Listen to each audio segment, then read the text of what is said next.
Entonces, vamos a comenzar con el primer tema del cuarto ciclo del Plan de las Edades. ¿Cierto? En el último ciclo quedamos viajando a través del río Jordán. Este cuarto ciclo se llama Diseño Divino y exploraremos la historia de Jesús. Y una pregunta que quiero que pensemos es, y que la hablemos con la persona que tenemos al lado: ¿dónde comienza la historia de Jesús?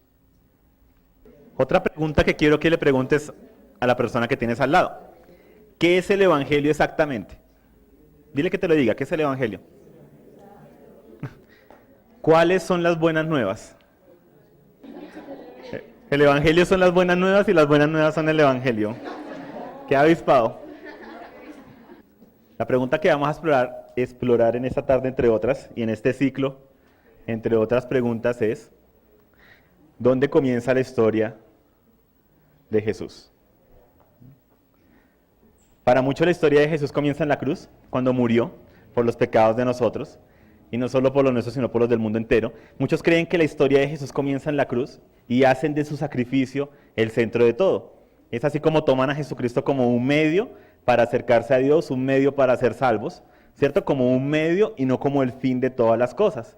Y es así como convierten a Jesús en un primer paso, el cual se debe tomar, pero no van más allá. Jesucristo es mi Salvador, que murió por mis pecados, pare de contar, ¿sí? No hay una proyección, no hay nada más allá. Otros consideran que la historia de Jesús comenzó en el Jordán, cuando el Espíritu Santo vino sobre él. ¿Cómo que vino el Espíritu Santo sobre él cuando fue bautizado? Como paloma, ¿cierto? Según cuenta ya el relato de Juan. Y hay quienes ven a Jesucristo como un hombre que lo logró, y que si no hubiera sido él, podría haber sido cualquier otra persona. Esta filosofía se comenzó a levantar desde el segundo siglo de la historia cristiana y ha tomado fuerza en este último siglo. No hay nada nuevo debajo del sol, simplemente se repiten las mismas mentiras de antes, y lo que dicen es: no, Jesús no tenía nada especial, sino que como él obedeció, ¿sí? Como fue bautizado en el Jordán y demás, por eso pudo ser especial. Entonces dicen, la historia de él comienza cuando el Espíritu Santo viene sobre él y cuando él realmente logra llegar hasta la cruz y demás. Si no hubiera sido él, hubiera sido otro. No sé si lo han escuchado, pero es parte de filosofías que se han levantado. Otros creen que la historia de Jesús comienza con María, cuando ella acepta lo que el ángel le dice, y ponen un énfasis especial en María, que si no hubiera sido por María, pues sí, Jesús no hubiera podido ser concebido, y ponen un énfasis muy grande sobre María y demás. Y se pueden sacar muchas enseñanzas acerca de la vida de María, ¿cierto? Enseñanzas muy bonitas y hermosas, pero hacen de María el centro, cuando el centro, ¿quién es? Jesús, ¿cierto? El centro de la historia es Jesús. Otros van un poco más allá y llevan la historia de Jesús, que comienza con el rey David, y dicen: no, Jesús es el rey prometido a Israel, ¿sí? Es el rey que Dios le dijo a David: sobre tu trono, en el trono de Israel, habrá un descendiente tuyo perpetuamente. Entonces asocian a Jesús con el Mesías de Israel, y asocian todo lo que asocian, toda su manera de ver la vida, es Jesús murió por mis pecados y demás, pero también es el Mesías de Israel, es el que trae el reino y demás. Y otros van a Génesis 3, cuando Dios le dice a la serpiente que la simiente de ella, ¿qué haría? Ve que la simiente de la mujer, perdón, le dice a la serpiente: la simiente de la mujer, ¿qué va a hacer con la serpiente? Aplastar su cabeza. Muy bien. ¿Y qué hará la serpiente? Sí, la herirá en el calcañar, ¿cierto? La herirá acá. Muy bien. Y entonces toman a Jesús como un medio para retornar al diseño original. Entonces, como que Jesús es quien me retorna al diseño original, y ya me permite estar en el diseño original y demás. Y convierten a la humanidad en el centro de la historia. Porque entonces todo el propósito de Jesús y demás es volver al hombre a su estado original. Entonces, ¿quién es el centro? En la salvación, ¿quién es el centro? En la historia de la salvación, ¿quién es el centro? ¿Quién es el necesitado? ¿Quién es el que necesita ser salvo? El hombre, ¿cierto? Entonces el hombre se vuelve el centro. En ayuda social, en que todo el mundo esté bien, ¿cuál es el centro? El hombre, ¿sí? El hombre siempre busca hacer del hombre, valga la redundancia, el centro de todas las cosas. Y aun cuando lo llevan hasta Génesis 3, dicen: ¿el centro quién es? llevar al hombre de vuelta al huerto. Y se pierde de vista que, aunque todo eso es cierto, Dios tiene un sueño, tiene un propósito y tiene un destino para la humanidad, algo que es por Dios y para Dios. Y ese ha sido el problema que ha existido de generación a generación. Siempre se ha colocado otras cosas que son menos que Jesucristo como el centro. Han hecho de Jesucristo tan solo el punto de partida, ¿sí? Otros lo han convertido en un medio para alcanzar un fin. Entonces llegamos al reino por medio de Jesucristo, pero luego es como que dejamos a Jesús a un lado y ahora necesitamos otras cosas para seguir avanzando, cuando las cosas no son así. Jesús no es tan solo un instrumento para alcanzar la salvación, no es un instrumento para alcanzar sanidad, pero el hombre siempre cae en el mismo engaño, de hacerse a sí mismo el centro de la historia. Ese fue el engaño con hombre y mujer en el huerto. Serán como Dios, ustedes serán el centro.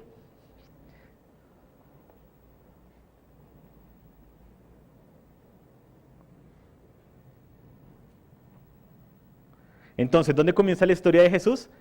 La historia de Jesús comienza desde antes de la fundación del mundo, antes de la fundación de la tierra, antes de la creación del universo, antes de lo visible e invisible, antes de ángeles y querubines, de la dimensión natural y espiritual. La historia de Jesús comienza antes de que todo sea formado y antes de que todo fuera terminado. Y es aquí donde entramos en un terreno del cual literalmente no tenemos conocimiento. De un tiempo donde no existe el tiempo, si se puede decir, de un espacio donde no existe el espacio como lo conocemos, de una dimensión cuyo único nombre hemos intentado darle, que se llama eternidad, la cual es solo Dios. Es un eterno fluir de vida y de amor entre el Padre y el Hijo, y es aquí donde debemos transportarnos a un tiempo, entre comillas, antes del comienzo de los tiempos, donde únicamente existe Dios, y donde únicamente está Dios, donde únicamente hay Dios y no hay nada más y no hay nada menos. Eso es algo que a veces escapa a nuestra imaginación, nuestra comprensión. Un tiempo donde yo no existiera, oh por Dios, ¿cómo vivieron sin mí? ¿Sí? La raza humana ha sobrevivido sin ti durante muchos milenios, ¿sí? A pesar de que no existías. Sí, nosotros tendemos a hacernos el centro del universo y demás. Pero intentemos imaginar un tiempo en el que no existíamos nosotros y en el que no existía el universo. Solamente intenten imaginarlo. Intenten imaginarlo. ¿Qué ven? ¿Qué hay ahí? Si solo hay Dios. Y ni siquiera saben cómo se ve, pero ¿qué hay ahí?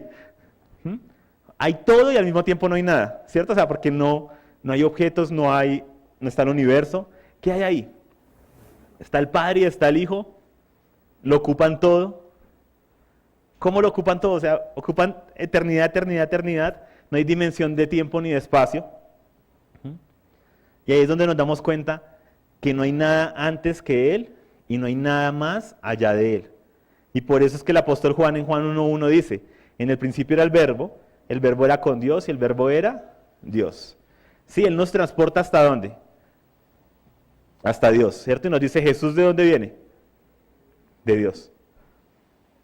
Y por eso también Lucas, en Lucas 3:38, cuando relata acerca de la genealogía de Jesús, o sea, sus parientes de ahí para arriba, nos dice en Lucas 3:38 que Jesús era, después de mencionar muchos nombres, hijo de Adán, hijo de Dios. ¿Hasta dónde lo lleva?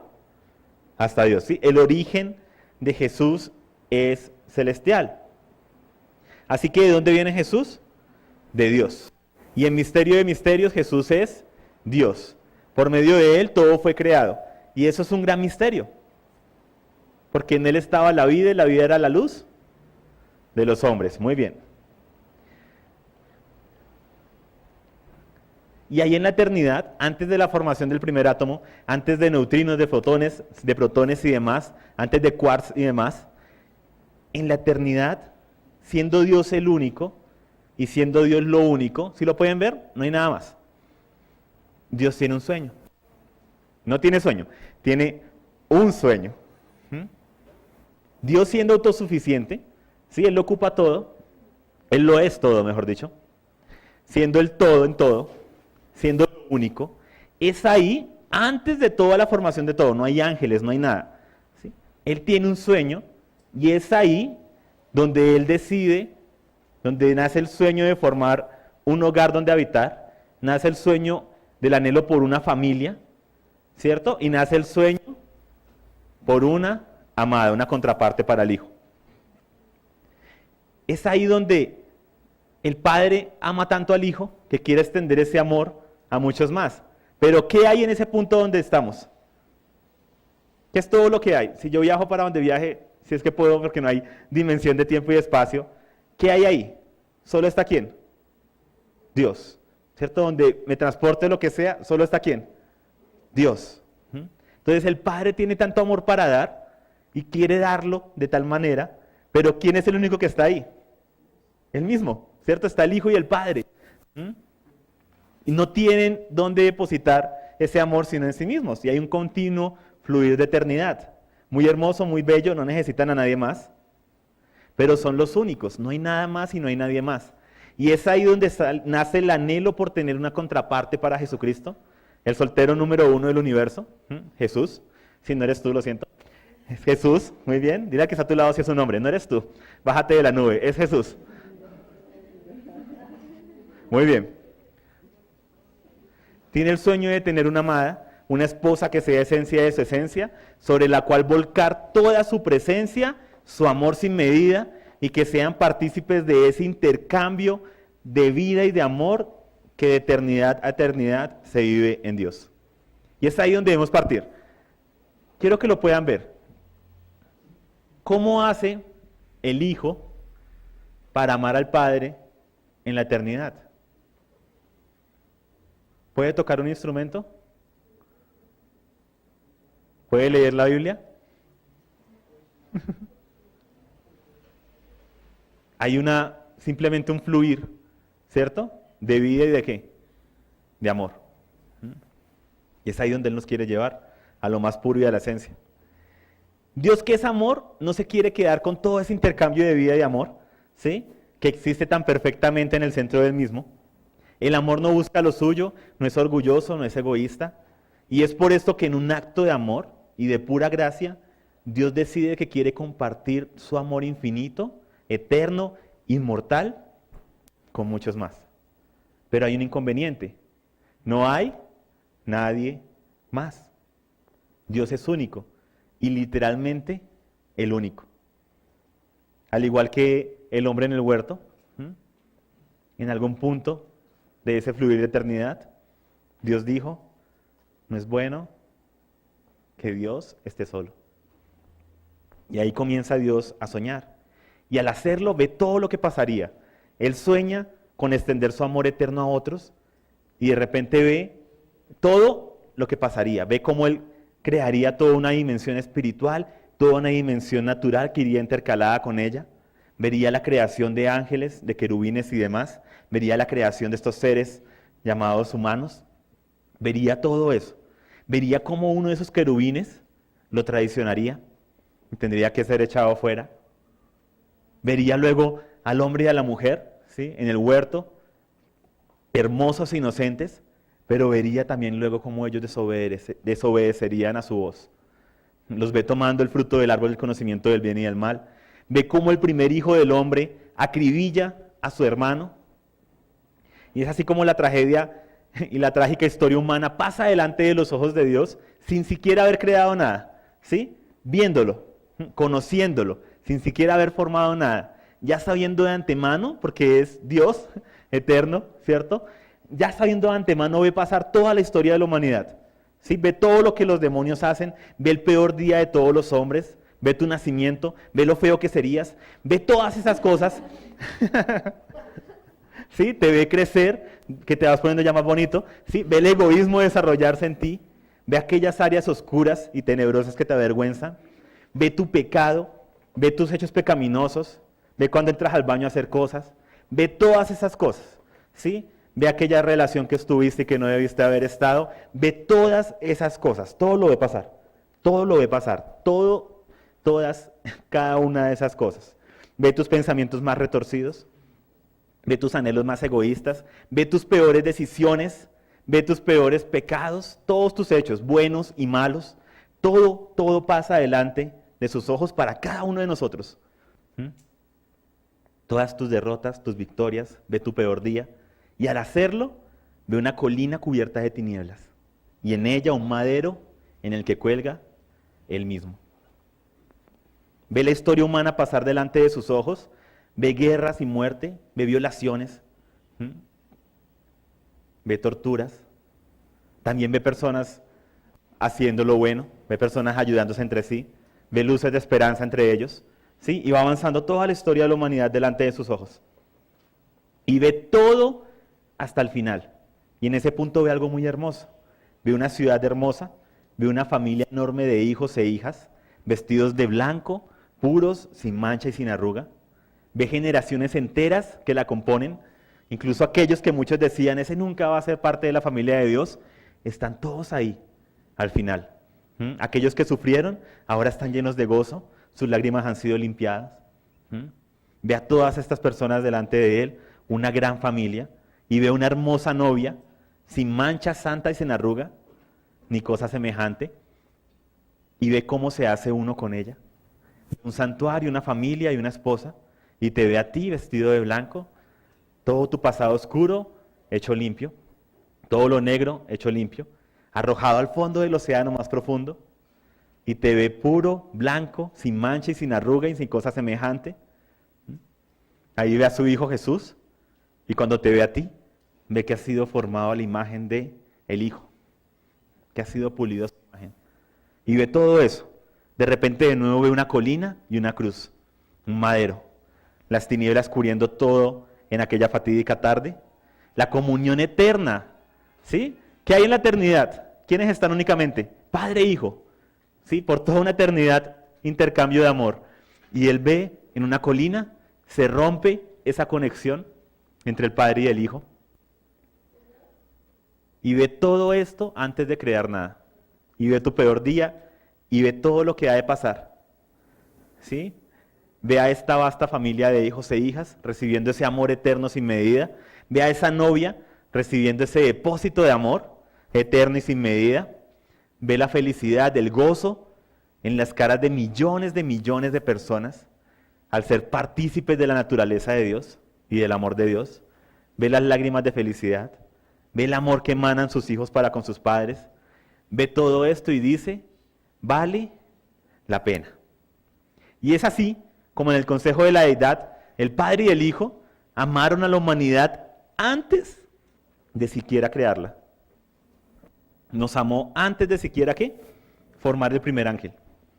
Te amó a ti y a mí en el continuo fluir de la eternidad. Y es por eso que Él puede decir que nos ha amado con amor eterno. Por eso en Jeremías 31:3 dice, con amor eterno te he amado, por eso te he atraído con misericordia. Y es por eso, ¿cuándo te amó el Señor? ¿Cuándo te amó Dios? En la eternidad. Y es por eso que nada te puede separar de su amor. ¿Quién estaba en la eternidad? Solo Él. Solo algo que estuviera en la eternidad te podría separar de su amor. Porque Él decidió amarte antes de todas las cosas, incluyendo el pecado y la muerte. O sea que, ¿quién te puede separar de su amor? Lucero, ¿estaba en la eternidad o fue creado? Fue creado, ¿cierto, Satanás? Él no te puede separar del amor de Él. Él te amó antes de que Lucero ni siquiera existiera. Y es por eso que nada ni nadie te puede separar de su amor. Nada ni nadie. Porque Él decidió amarte antes de formarte. Y ese es el más grande misterio de todos. No importa cómo te sientas tú hoy, cómo amanezcas mañana. No importa si tú lo sientes, si sientes un calorcito. ¿Sí? No. No depende de lo que tú sientas, ni siquiera de lo que tú sepas. Depende de la decisión que Él tomó desde antes de la fundación del mundo, de amarnos. De amarnos. No depende ni siquiera de si hoy hiciste tu devocional o no. No depende de si hoy oraste o no. De si has cantado o no. Esas son las mentiras de Satanás para crear en nosotros culpabilidad y alejarnos del amor de Dios. Porque claro, yo me siento culpable, no le he sido fiel a Dios, ¿Tú crees que Él se sorprende? Él ya vio todo en tu vida. ¿Mm? Pero viene la culpabilidad a decirnos, no estás haciendo lo suficiente y demás, Dios ya no te ama. Entonces uno siente que tiene que probarle a Dios que uno es bueno para poder que Él lo ame. Cuando Él te amó, ¿dónde? Él te amó, ¿dónde? En la eternidad, ¿cierto? Muy bien. Él decidió amarte antes de formarlo todo, con amor eterno te ha amado. Mira que está a tu lado. Con amor eterno Dios te ha amado. Y por eso nada ni nadie te podrá separar de su amor.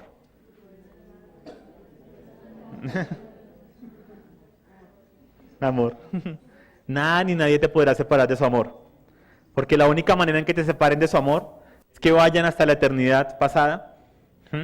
Y ahí le digan a Él, no ames a este. Él ya decidió amarte. Y es así como Dios determina dentro de sí mismo que vale la pena y toma en el misterio de misterios vida de dentro del Hijo para crear todas las cosas. Así como en su momento Dios tomaría vida de dentro de Adán, de Ish, para formar a Ish. Por eso en Juan 1, del 1 al 3 nos dice, en el principio era el verbo estaba con Dios, el verbo era Dios. Él estaba en el principio con Dios, todas las cosas fueron hechas por medio de Él. ¿Todas las cosas fueron hechas por medio de quién? De Él, ¿cierto? De Jesús. Y sin Él, nada de lo que ha sido hecho, fue hecho. Y en un acto de gracia, amor y renuncia, por puro amor y sin tener necesidad, Dios decide emprender el plan de las edades. Dios decide tener un santuario de su presencia, una vasta familia de hijos e hijas, de la medida de la plenitud de Jesucristo, y una amada sobre la cual vaciar su amor sin medida y vivir por medio de un intercambio de vida y de amor. Y es ahí donde comienzan nuestras Biblias, en Génesis 1:1. En el principio creó Dios los cielos y la tierra. Y es ahí donde comenzaron los primeros 3 ciclos que ya hemos pasado del plan de las edades. Y miremos algo. Dios lo es todo y fuera de Él no hay nada, es único. Y no solo es único, sino que es el único. O sea, fuera de Él no hay nada. Solo Dios mismo, ¿cierto? Padre, Hijo y el Espíritu Santo, ¿cierto? Que se mueve en ese intercambio de vida y amor. Y cuando Dios decide emprender todo el proceso de la creación, lo que hace es espectacular. Es el primer acto de renuncia de Dios. Dios es el único. Y con el hecho de crear, está renunciando a ser el único. Todo el universo es el primer acto de gracia y de amor. El primer acto de gracia de Dios. Porque Él es el único. Y con el solo hecho de haber creado, está renunciando a una posición que Él tenía privilegiada al ser todo. Ya nunca más se volvería a decir que Dios lo es todo.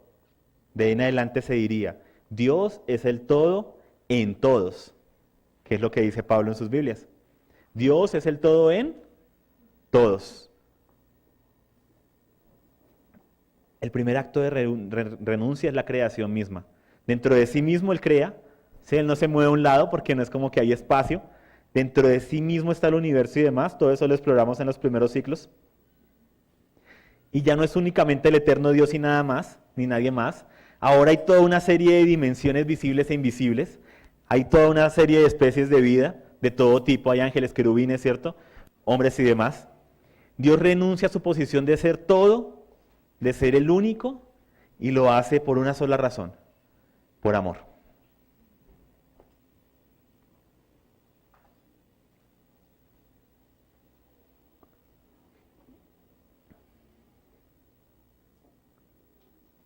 Esto nos tiene que llevar a estar agradecidos.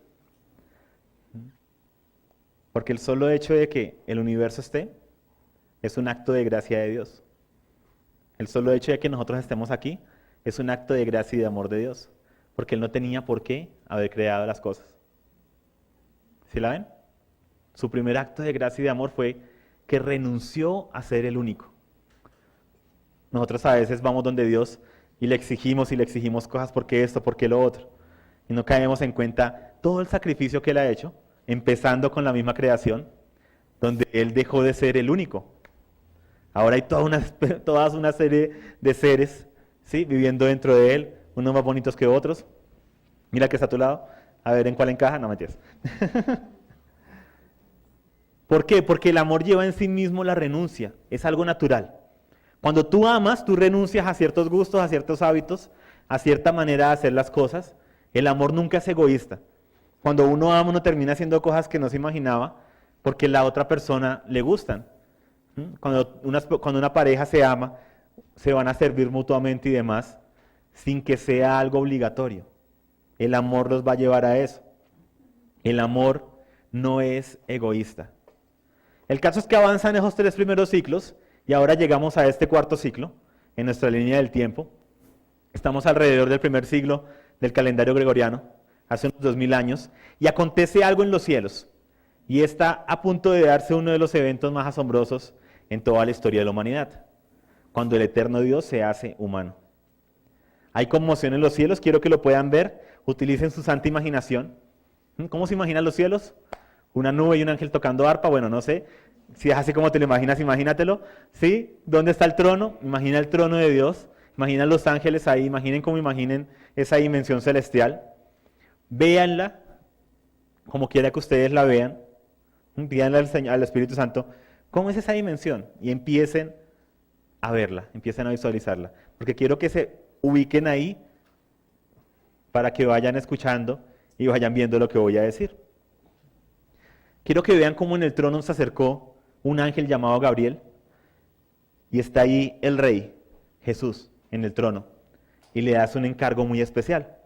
No sabemos qué le dice todavía, solo sabemos que Gabriel sale disparado, entre comillas, ¿sí? Sale del trono y de repente hay toda una conmoción, ¿sí? Ángeles que van y vienen y demás, y se acerca un ángel al trono y le dice a Jesús, Señor, ¿en serio lo harás? Seguro te van a hacer daño. Así han hecho con tus siervos los profetas.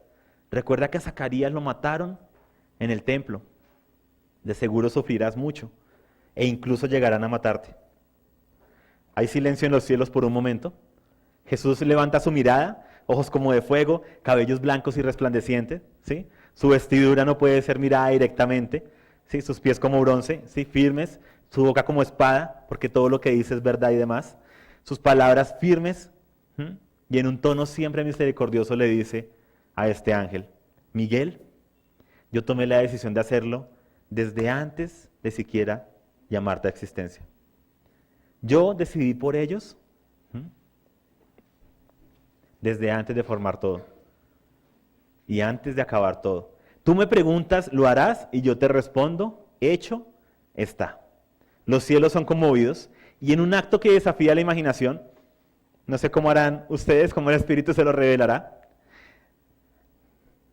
uno de los eventos más maravillosos acontece. Jesús mismo, siendo en forma de Dios, teniendo la gloria de Dios, siendo el Señor del universo, se despoja de toda su investidura, se despoja de toda su gloria por completo.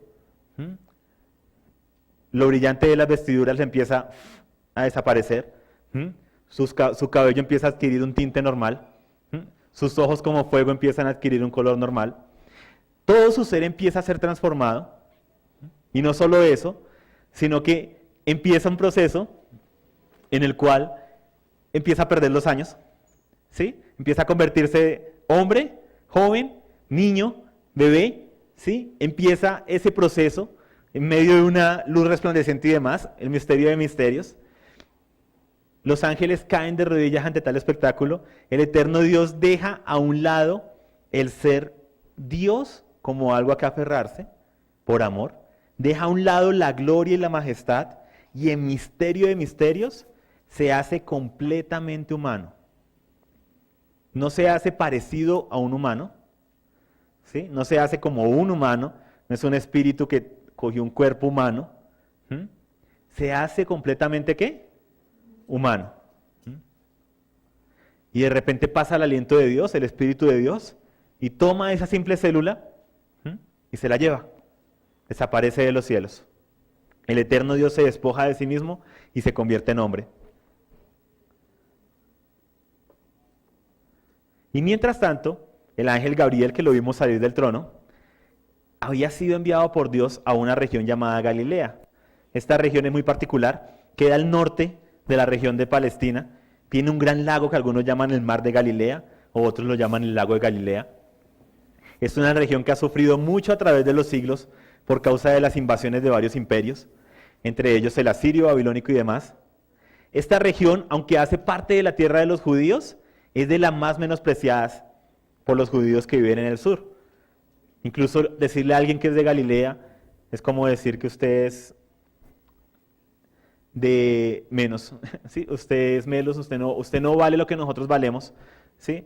Era una manera de decirle, uy, pero de Galilea, de allá puede salir algo bueno, esa región no tiene nada bueno.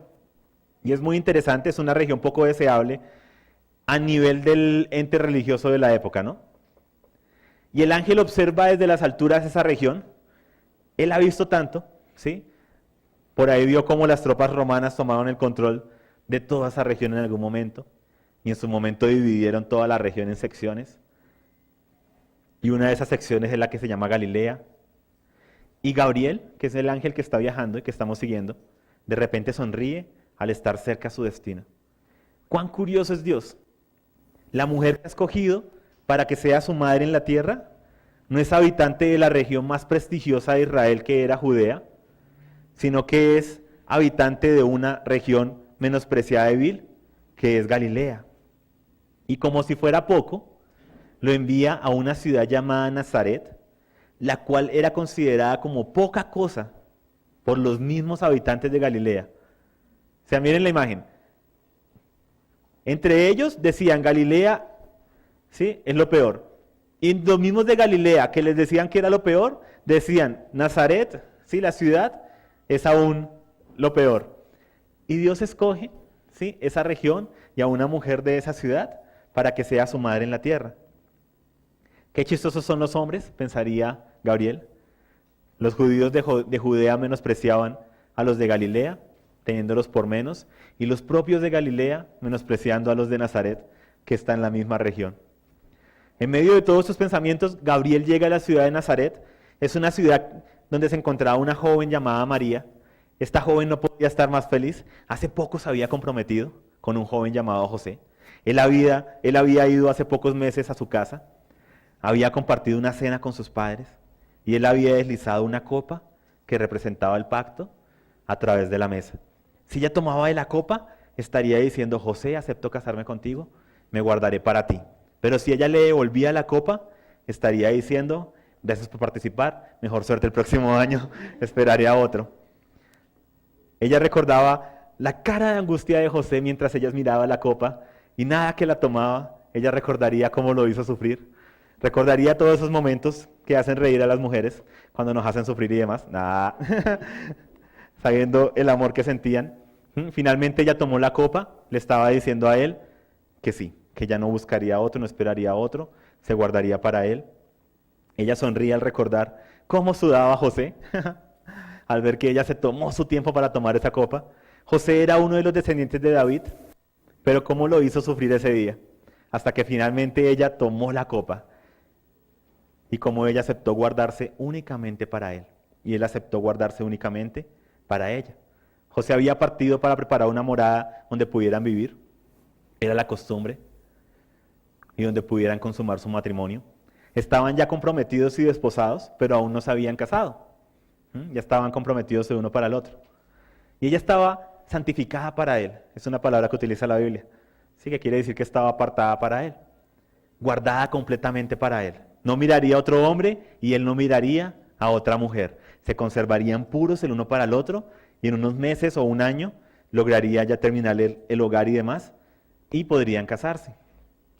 Y en medio de esos recuerdos está María, ahí en su casa, cuando de repente llega y entra en su casa Gabriel, el ángel, y le dice, alégrate llena de gracia, el Señor está contigo. ¿Sí? En Lucas 1:28. Le hace un saludo oficial, le hace un saludo, ¿sí?, gubernamental. María se estremece, o sea, ya está ahí pensando en José y demás. Suelta lo que tiene en las manos, mira a este hombre que acabó de entrar con ese saludo tan extraño. Sus ojos se dirigen hacia la puerta, hacia la salida más cercana. hacia una de las ventanas. ¿Qué hago? ¿Me tiro por la ventana o salgo por la puerta corriendo? Sí, planea su vía de escape. Tienes este extraño que entra a mi casa y cómo me dice todas las cosas. El ángel, al ver el temor de ella, sí, o sea, pues Gabriel pues, entró de una, no pudo ser un poquito más diplomático de tocar, ¿cierto? Y la entró saludando. Entonces el ángel, todo eso está en Lucas 1. En Lucas 1:30 le dice, no temas María, porque has hallado gracia delante de Dios. Vas a concebir y vas a dar a luz un hijo a quien pondrás por nombre Jesús. Él será grande, se le llamará Hijo del Altísimo, y el Señor Dios le dará el trono de David, su padre. Reinará sobre la casa de Jacob por los siglos de los siglos, y su reino no tendrá fin. Lucas 1, del 30 al 33. Ahora, cada palabra, ¿sí? Está este ser que llegó ahí, ¿cierto? Apareció de la nada, le dice esto. Si cada palabra penetra en el ser de María, ella intenta asimilar todo lo que el ángel le está diciendo, que ella concebiría un hijo. Pero ¿cómo haría si aún no se ha casado con José? Ella sigue siendo virgen, no ha consumado el matrimonio. Estamos en una época donde no hay la tecnología para inseminación in vitro ni nada de eso, que es muy común para nosotros hoy en día y demás. ¿Sí? No hay nada de eso pasa por su cabeza. Lo único que pasa por su cabeza es, yo no me he casado todavía, pues me voy a casar, ¿cierto? En unos meses y demás. Tantas preguntas pasan por su cabeza que lo único que ella puede balbucear, ¿sí? Del temor y demás y de todo lo que le están diciendo es, ¿cómo va a ser esto? Porque yo no conozco a ningún hombre. En el sentido de que no había tenido relaciones con ningún hombre.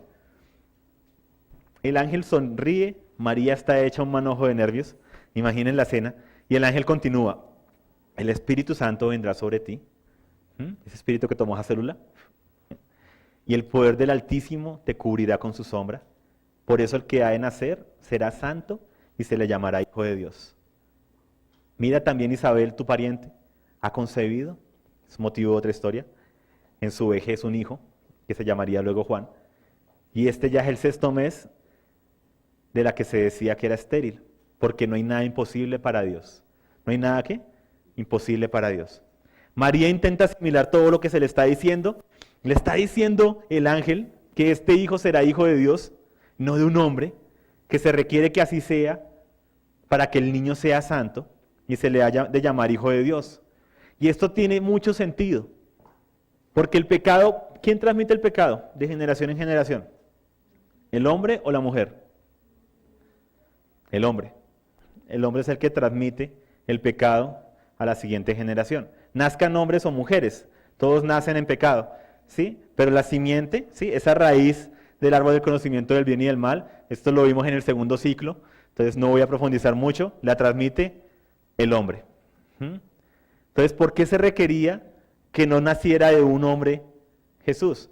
Para que naciera tal cual como había nacido el primer hombre, ¿sí? Como había nacido Ish, sin pecado. De alguna manera, este niño sería un segundo Adán, nacido sin pecado, inocente y puro y con la posibilidad de elección. Nacería libre.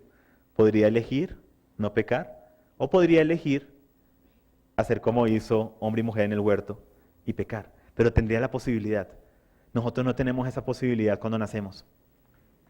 Por causa de cómo viene en nuestro ADN el pecado. Ahora, Dios nos hace libres y nos da la posibilidad. Entonces, ¿aquí qué hizo? Nace este niño, el segundo Adán, con la posibilidad de vencer. María queda atónita por unos momentos, está asimilando todo, está recordando las palabras y las promesas que le han hecho a los profetas, a sus padres, ¿sí? Generación a generación, a su pueblo. Ella reconocía el impacto de las palabras del ángel, si son verdad, y obviamente que esta criatura, este ser que estaba frente a ella, ¿sí? No podía estar inventando todo eso. Ella reconocía que esto cambiaría el curso de la historia, pero no solo eso, cambiaría el curso de su propia vida. Ella es virgen y está desposada ¿con quién? José, ¿cierto? Y todavía no se han casado. Están guardados el uno para el otro. Si ella queda embarazada, ¿qué van a pensar los demás? Si ella queda embarazada, seguramente la van a apedrear, que es lo que se hacía con toda mujer adúltera. era apedreada hasta morir. ¿Cómo explicaría ella? No, es que Dios es el que colocó esto en mi vientre. ¿Quién podría creer algo así? ¿Quién sería tan loco para creer algo así? Dile al que está a tu lado, hola loco. No entendieron el chiste, bueno. ¿Quién sería? ¿Sí? ¿Quién le va a creer que la embarazó el Espíritu Santo? ¿Sí? ¿Sí ven todo el problema social que ella tenía? ¿Qué va a decir su familia? ¿Qué va a decir José, aquel que ella ama? Y el pueblo es un pueblo pequeño, ¿sí? Y hay un dicho que dice, pueblo pequeño, infierno grande. Todos se conocen, todos saben lo de todos. Y cuando José se entere, ¿qué hará él? ¿La dejará? ¿La acusará para que la apedreen? ¿Quedaría sola criando un hijo, del cual todos dirían que es un bastardo porque no tiene padre? Tantos pensamientos pasan por su cabeza, pero por encima de todo, su temor y por encima de sí misma, esta hermosa mujer llamada María decide renunciar a sí misma y a esos temores, decide renunciar a prestigio, ¿sí? Decide renunciar a su imagen y a su orgullo por aceptar el propósito eterno de Dios. Renuncia al que dirán, a la vanagloria. María mira al ángel, sus ojos llenos de lágrimas mientras dice, en Lucas 1:38, he aquí la esclava del Señor, hágase en mí conforme a tu palabra. Gabriel sonríe, con razón Dios escogió a esta mujer que entrega aún por encima de sí misma. ¿Sí la pueden ver? Por encima de su bienestar, de su comodidad. Gabriel, no siendo más, sale de la casa. María cae al suelo de rodillas, suspirando, no sabemos qué hizo, si lloró, ¿sí? ¿Qué habrá pasado en esos momentos? Pero qué mujer, ¿no les parece? Y por esto y mucho más, ella sería llamada bienaventurada y bendecida por muchas generaciones. Entonces el Espíritu de Dios, en misterio de misterios, se posa sobre María y el Rey del Universo es concebido en el vientre de María. Y se forma un embrión siguiendo el proceso natural. El más grande del universo se hace lo más pequeño.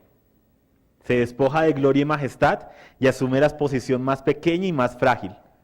El dador de la vida es concebido en el vientre de una hija de dicha, en una de las ciudades más menospreciadas, en una de las regiones más menospreciadas. Por ti y por mí, el eterno Dios se hace humano. No parece humano, se hace humano. Y asume la posición más frágil y más pequeña. Se despoja de toda su gloria y de su majestad y se hace completamente hombre. Por eso por siglos esto se va a llamar el misterio de la encarnación. Porque es un misterio. No lo podemos explicar, solo sabemos que aconteció. Y literalmente se convierte en un hombre y comienza el proceso como unas simples células en el vientre de María. Empieza todo el proceso con ella. No sabemos cómo habrá sido su embarazo ni nada. Tenemos unas pistas por ahí en la Escritura. Y el Hijo, sí, Jesús, por encima de su posición de gloria y majestad, decide que cumplir el anhelo de Dios vale la pena. Y que el hacerse hombre para cumplir y recuperar lo que la humanidad no logró, lo que Israel no logró, vale la pena. Y decide que tú vales la pena. Dile al que está a tu lado, tú vales la pena. Ahora díselo como si lo creyeses.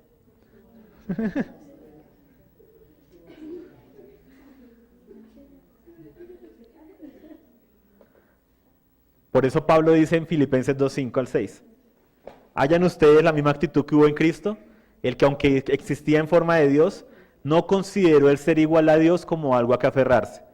¿No consideró qué? El ser igual a Dios como algo a que aferrarse.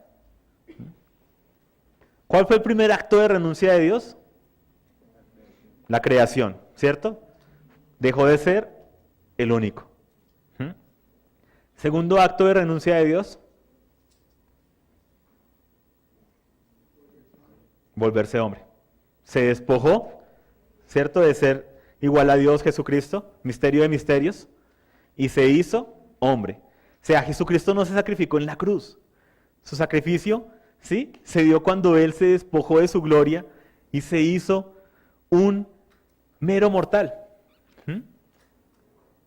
Se hizo hijo de una simple mujer para llegar a ser un simple hombre. Se despojó de toda su gloria y su majestad. Entonces muchos dicen, Jesucristo pudo hacer los milagros que hizo porque Él era Dios. No, Él fue hombre, hasta su muerte, porque solamente un hombre, como Adán, ¿sí? Que no viniera una línea de hombres, ¿sí? Solamente un hombre, así como fue Adán, podía morir en la cruz y demás. El Espíritu de Dios vino sobre Él y por eso pudo hacer muchas otras cosas, así como luego el Espíritu de Dios vino sobre los apóstoles y demás. Entonces, algo importante para saber, para tener en cuenta, Jesucristo no se despojó de sí mismo por los justos, se despojó de sí mismo por los pecadores y por los injustos. Y ese es algo de lo que siempre nos cuesta recordar y aceptar. Nosotros siempre queremos comprar la salvación. Cuando la embarramos, cuando hacemos algo, decimos, ay, pero es que yo no valgo la pena. Y Dios ya ha dicho desde la eternidad que tú vales la pena. Ahora piensen en algo, piensen en lo más valioso que ustedes tienen, piensen en todo lo que ustedes han logrado, en su conocimiento, ¿sí? En posesiones que tienen y demás, en su posición. Si ustedes tuvieran que perder todo para que su peor enemigo se acercara a Dios, dirían, ¿sí? ¿Te vas a quedar en la calle, en la miseria? Sí, perder todo, todas las cosas que tienes, todo lo que tienes, para que tu peor enemigo llegara a conocer de Dios. ¿Aceptarías? Porque eso fue lo que pasó con Jesús. Aceptó renunciar a todo por ganarlo todo, por ganar a todos. Se despojó de su gloria.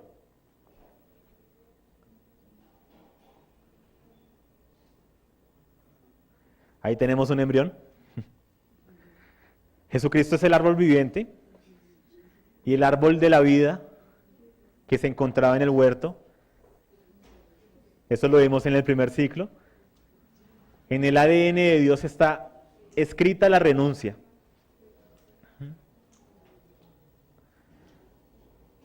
Y su primera renuncia vino cuando Él decidió que ya no sería el único. En Lucas 9:23 dice, si alguno hoy quiere venir en pos de mí, niéguese a sí mismo, tome su cruz cada día y sígame. La renuncia es parte de la esencia de los hijos de Dios, es parte de nuestro ADN. Y quiero que veamos algo, porque con esto debemos comenzar este primer ciclo. Tenemos que entender que gracias a Dios respiramos y tenemos que ser agradecidos por eso. O sea, Él no tenía por qué formar el universo, Él no tenía por qué crearnos.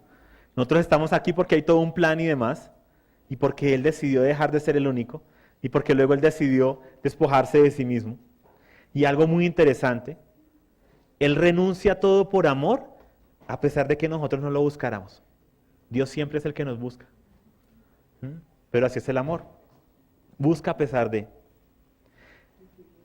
¿Quién buscó a Abraham? ¿Abraham buscó a Dios o Dios buscó a Abraham? Dios buscó a Abraham y le dijo, sal, ¿cierto? ¿Quién buscó a Moisés? ¿Moisés fue a buscar la zarza ardiente? ¿O Dios se le apareció buscándolo a él? ¿Quién buscó a Noé? ¿Noé oró y le dijo, Dios, sácame de aquí, haz algo? ¿O Dios buscó a Noé y le dio todo un diseño y demás? Dios siempre está buscando. ¿Quién buscó a Caín? Cuando Caín pecó, como lo vimos en el segundo ciclo, en aquella fatídica tarde. Caín dijo, me arrepiento, o Dios fue y lo buscó y habló con él. Dios fue y lo buscó y habló con él, porque Él ha venido a llamar. Él siempre está llamando y está convocando, no a los justos, sino a los pecadores. Y es hermoso porque quiero que lo vean. Dios decide despojarse de su gloria y de su majestad para entrar en el óvulo de una hija de Isha y nacer como un humano más. El rey del universo pasa a ser un embrión, ¿sí? Pasa a ser el hijo de una simple mujer para llegar a convertirse en un simple hombre. De lo más grande pasa a lo más pequeño y más frágil. Lo más frágil. Lo más frágil. Y es concebido, pasa de los cielos a las aguas de María, ¿sí? Y es concebido en una hija de Isha, de la raza que le dio la espalda vez tras vez en Edén. Una hija de Israel que vez tras vez lo traicionaron. Y es esta mujer la que es escogida para dar a luz al Mesías. Y ese es nuestro Dios. Escoge lo más menospreciado y vil para avergonzar a lo fuerte. No escogió nacer en Jerusalén, la ciudad, ¿sí?, que ellos creen que es el centro del universo. Nació a una hija, ¿sí?, y terminó naciendo ¿dónde? En Belén.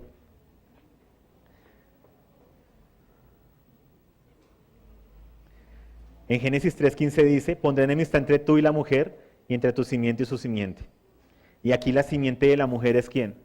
Jesús, el Hijo eterno hecho carne. Y en ese vientre se comienza a gestar el cumplimiento de una promesa que había sido hecha miles de años atrás. Empieza a resolverse el problema de la humanidad, con miras a cerrar el paréntesis que se abrió cuando el hombre y la mujer pecaron.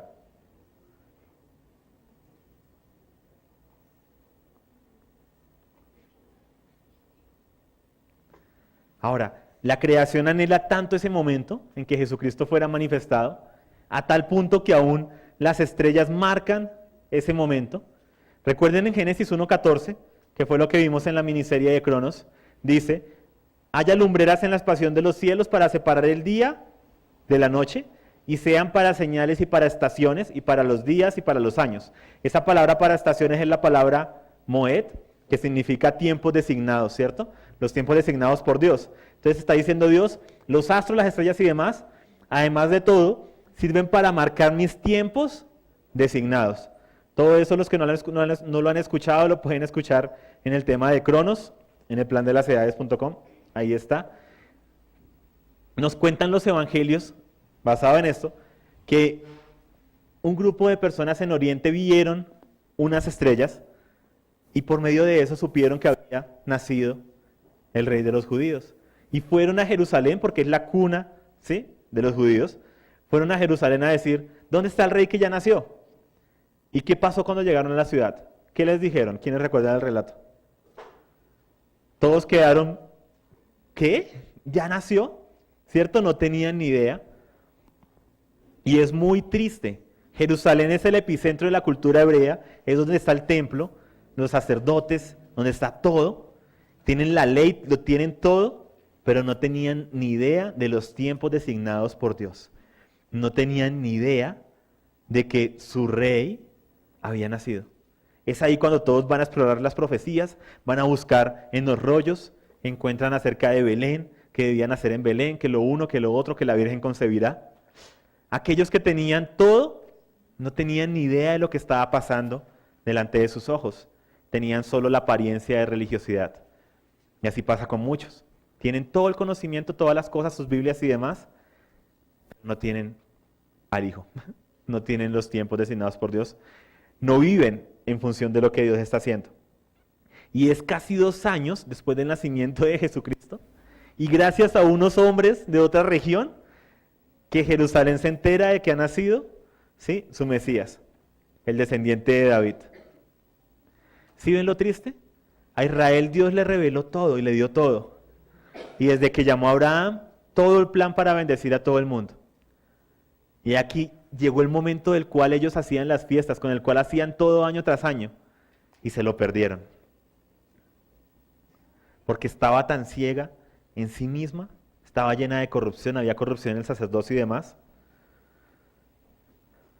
Y son estos hombres de otra región los primeros apóstoles del Nuevo Testamento, porque son los primeros en venir a dar las buenas noticias. En Mateo 2:2 ellos dicen, ¿dónde está el rey de los judíos que ha nacido? Porque vimos su estrella en el oriente y hemos venido a adorarle. Cuando lo escucharon, se nos dice ahí el relato de Mateo que toda la ciudad se turbó. ¿Cómo puede ser esto? ¿Cómo así que nació la promesa? Aquella de la que oramos todos los días, ¿sí?, cada 8 días, de la que alabamos y demás. Todo se está dando y no somos partícipes de eso. Tenían la ley, tenían el templo, pero no tenían lo más importante, la presencia de Dios. Ya había nacido su propio rey y no tenían ni idea. Y ese era el estado de toda la nación, el estado espiritual. Y es un fiel reflejo del estado de la humanidad. ¿Sí? Muchos aún no han reconocido los tiempos designados por Dios, no han reconocido que ya ha nacido, ¿sí?, un Salvador, no han reconocido a Jesús y demás. Un nombre que se le da a Jesús proféticamente, ¿cuál es? Empieza con E, termina en Manuel. Emanuel, muy bien, ¿cómo supieron? En Mateo 1:23 dice, he aquí la Virgen concebirá y dará a luz un hijo y le pondrá por nombre Emanuel, que traducido significa Dios con nosotros. Y así le pasó a Jerusalén. No sabían que Dios ya estaba en medio de ellos. O sea, ¿sí pueden ver lo triste de la escena?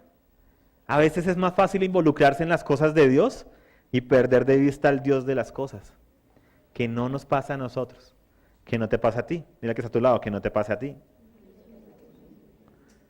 La historia de nuestro amado es hermosa, es el centro del plan de las edades, la historia de cómo Dios obtuvo aquello que Él se propuso desde antes de la fundación del mundo.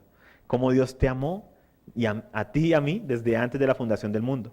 Y cómo no tuvo en cuenta nuestro Rey Jesús el ser igual a Dios como algo a que aferrarse. Se despojó de todo y se hizo hombre. Por ti y por mí. Ahora, ¿de dónde a dónde se extiende la historia de Jesucristo? De eternidad a eternidad. ¿Qué ha hecho Jesús por nosotros? Todo. Él sostiene el universo. Por eso en Hebreos dice que sostiene el universo con la palabra de su poder. Todo Él lo creó, lo sostiene y lo sostendrá. Jesucristo no es un paso, no es solo el punto de partida, ¿sí? Él es el punto de partida, es el camino y es la meta. Jesucristo lo es todo. No es un hombre cualquiera, Él es el Señor del universo. No es un profeta más, es el profeta. No es un mensajero de Dios, es el mensajero, ¿sí? Y es la presencia misma de Dios con nosotros, es Emanuel. Y eso es todo lo que abarca esa palabra, Emanuel. La renuncia se dio en la eternidad y no es un evento, es un proceso. Es un caminar continuo de eternidad a eternidad. Dios nunca más estará solo. Dios nunca más estará solo. A no ser que tú te portes mal y de pronto decida destruirnos a todos. En la cara. ¿En serio? Dios nunca más estará solo. Dios renunció a una posición única y de honor, de ser el todo por ti y por mí. Y para llegar a ser el todo, no únicamente el todo, sino el todo en todos.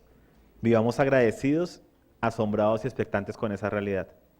Dios te amó y hay un propósito para tu vida en Jesús. Así que sonríe, cierra los ojos un momento.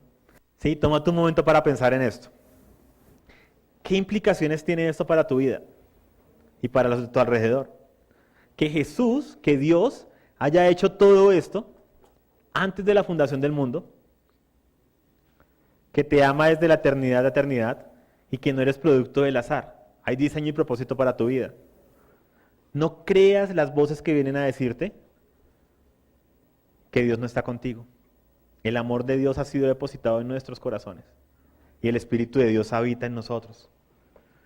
Que no nos pase que andemos buscando la presencia de Dios y no nos demos cuenta del tiempo de nuestra visitación. Abran sus ojos un momento. Que no les pase que continúan buscando la presencia de Dios como si Él ya no habitara en ustedes. ¿Cuántos aquí saben que son hijos de Dios? Alcen la mano. La Biblia dice, el Espíritu de Dios le da testimonio a mi espíritu de que yo soy un ¿qué? Un hijo de Dios. Entonces, cuando yo tengo la convicción, ¿cierto?, de que he nacido, de que soy un hijo de Dios, es porque ¿quién le está dando testimonio a mi espíritu? El Espíritu de Dios. ¿Y dónde habita el Espíritu de Dios? En nosotros, ¿cierto? Que no nos pase, como les pasa a muchos, por causa de la tradición, que continúan buscando la presencia de Dios, que continúan buscando traer la presencia de Dios, cuando la presencia de Dios, ¿dónde está? En nosotros. Y ese ha sido el engaño satánico por excelencia. Tenía tan cegada Jerusalén, ellos continuaban buscando a Jesucristo y luego continuaron buscando al Mesías y a la presencia de Dios. Y ya Emanuel había sido dado a luz 2 años atrás. Ya Dios estaba con ellos, pero no lo sabían. Y así nos pasa a muchos de nosotros. ¿Sí? Conocemos acá arriba, Dios está con nosotros, pero igual seguimos buscando. Así pasa y mucho vocabulario nuestro tiene que cambiar. Es que hoy se sintió una presencia tan bonita. ¿Sí? Es que si la presencia de Dios, cuidado, la espantan. Uy, se va. No, vuelve. Uy, se va. ¿Sí? ¿Dios dónde está? Con nosotros. Y eso es muy importante. Ustedes son una nueva generación. ¿Sí? No se dejen desviar y no se dejen engañar. Dios está con nosotros. No busquen afuera, no busquen por medios externos aquello que Dios ya por gracia ha depositado en ustedes, su presencia. Es mi oración que reconozcamos que Dios está con nosotros. Es mi oración que reconozcamos a Manuel, Jesús, Dios con nosotros. Que reconozcamos que no necesitamos esforzarnos para alcanzar esa realidad. No es algo que debamos buscar con nuestras fuerzas. Reconozcamos que es Dios mismo quien nos ha buscado y quien ha venido a habitar en nosotros. Nos ha hecho sus hijos. Y lo único que debemos hacer es vivir conforme a esa verdad. No perpetuemos el error de nuestros padres, que aún muchos continúan buscando externamente la presencia de Dios y no se han dado cuenta del tiempo de su visitación. Los sacerdotes después de ese día continuaban haciendo toda la adoración en el templo, continuaban buscando la presencia de Dios, continuaban con sus oraciones pidiendo que viniera el descendiente de David, porque no se dieron cuenta por causa de su tradición, su ceguera, que Dios ya estaba con ellos. Jesucristo está siendo gestado en nuestro interior, es lo que dice la palabra. Es por lo que sufre Pablo dolores de parto, ¿se acuerdan? Que él dice, sufro dolores de parto hasta que ¿quién sea formado en ustedes? Cristo. Porque Él está ahí, ¿sí? Ya ha sido depositado, ¿sí? En nosotros. Y estamos siendo formados a su imagen y semejanza.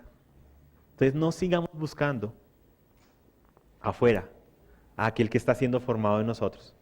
¿Sí? No busques en eventos, en cultos, en personas, aquello que Dios ya ha depositado en ti, que es su presencia. Es mi oración que podamos reconocer que Dios ha pasado de los cielos a las aguas y que esas aguas somos nosotros. Amén. Entonces, cierren sus ojos un segundo. Padre, te doy gracias por cada uno de los que estamos aquí, Señor. Te doy gracias por cada uno de los que escuchan esta enseñanza, Padre. Y te pido que podamos vivir conforme a esa realidad, Señor. Gracias porque tú eres Emmanuel, Dios con nosotros. No queremos perpetuar la tradición religiosa y los errores de nuestros padres. No queremos seguir buscándote por fuera, Señor, buscando manifestaciones por fuera. Queremos vivir en la realidad de tu presencia, Señor, que ya está en nosotros. Queremos que tú seas formado en nosotros. Queremos que quites de nuestras vidas todo aquello que es menos que Jesucristo. Y que seas tú creciendo en nosotros, siendo formado en nosotros, que nuestro carácter sea tu carácter, que nuestra voluntad sea tu voluntad, que nuestras emociones sean tus emociones, que nuestros pensamientos sean tus pensamientos.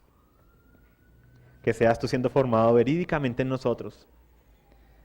Y no queremos ser ciegos, Señor, no queremos perdernos el tiempo de nuestra visitación. Perdónanos porque a veces nuestro vocabulario no lo refleja, o a veces caemos en lo que otros dicen, Señor, y no nos damos cuenta de que ya tu presencia está con nosotros, Señor. Perdónanos cuando no nos creemos que tú nos amas y que hay algo que podamos hacer para que tú no nos ames. Cuando tú ya decidiste amarnos desde la eternidad. Te damos gracias porque tu amor es infinito y te doy gracias porque si tú no hubieras tomado esa decisión de dejar de ser el único, yo no estaría aquí, Señor. No estaríamos aquí. Gracias. Gracias por ese acto de amor tuyo, de haber decidido formarlo todo. Y gracias por ese acto de amor tuyo, de haber decidido despojarte de todo y no tenerlo como algo a que aferrarte. Por nosotros, Señor, por amor. Gracias. Amén. Damos gracias a Dios por la oportunidad que te dio de escuchar esta enseñanza. Te recordamos que puedes conectarte con nosotros por medio de nuestra página en Facebook, entrando y dando clic en me gusta, www.facebook.com/el plan de las edades.